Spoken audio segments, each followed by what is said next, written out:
Assalamualaikum warahmatullahi wabarakatuh. Bertemu kembali kita dalam pelajaran tajwid darjah 6. Terlihat bahagian-bahagian idgham. Pengenalan. Memasukkan huruf pertama yang bertanda sukun ke dalam huruf kedua yang berbaris serta diberi tanda sabdu. Memasukkan huruf pertama bertanda sukun ke dalam huruf kedua yang berbaris serta diberi tanda sabdu. Maknanya dia duduk di sebelah menyebelah lah. Contohnya huruf ta, selepas dia pun huruf ta juga.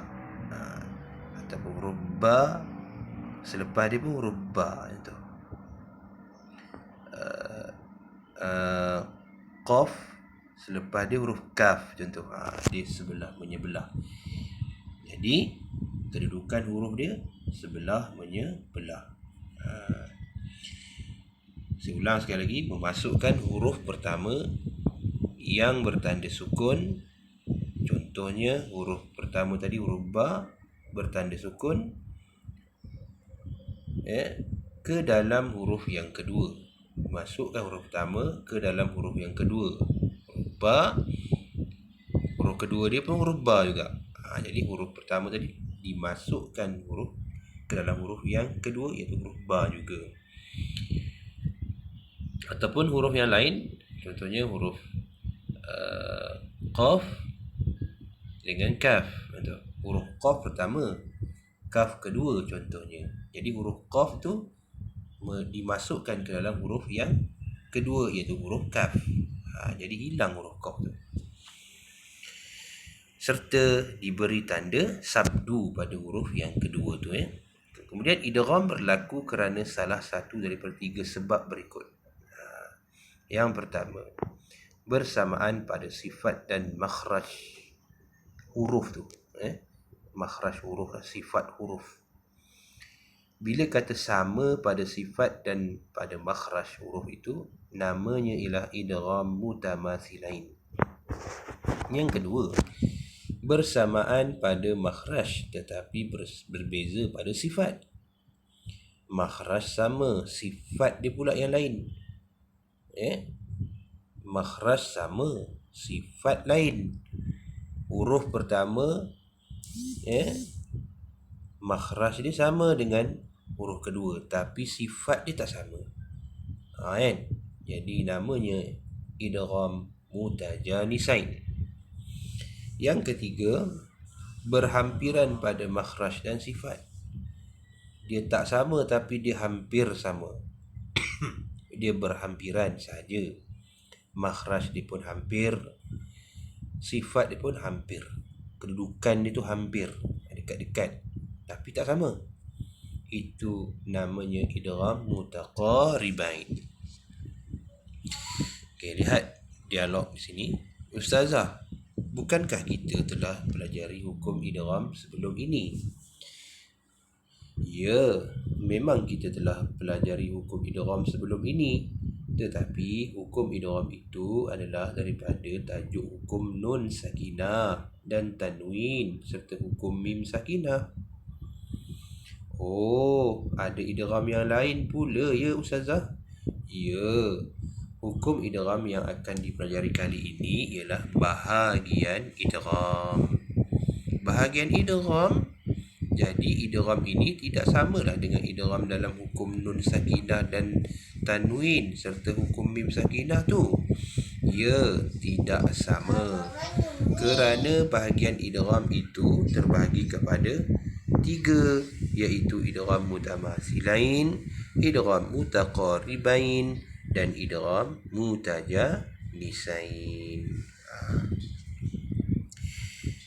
Kalau kita ingat semula, nama idgham yang ada dalam hukum nun sakinah ataupun tanwin ataupun mim sakinah, dia ada idgham bi gunnah, idgham bila gunnah, idgham mislain saghir. Kan? Idgham juga, tapi itu tidak termasuk dalam bahagian idgham yang ini, iaitu nama idgham yang termasuk dalam hukum nun sakinah dan mim sakinah sahaja. Okey, baik. Kita lihat pada hukum idgham mutamathilain yang pertama.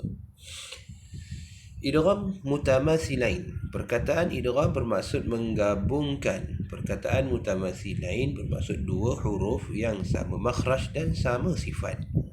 Macam mana saya terangkan tadi kan. Oleh itu, idgham mutamathilain bermaksud menggabungkan dua huruf yang sama makhraj dan sama sifat, sama ada dalam satu kalimah atau dua kalimah.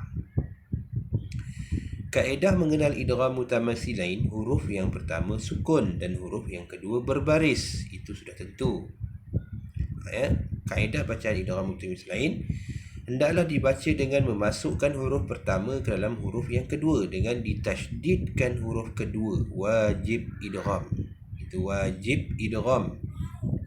Idgham ni apa? Masukkan huruf pertama ke dalam huruf kedua. Wajib kita buat macam tu. Okey, tengok contoh Okey, contoh pertama. Izhab bi kitabi hadza. Izhab bi kitabi hadza. Apa? Ba dengan huruf ba.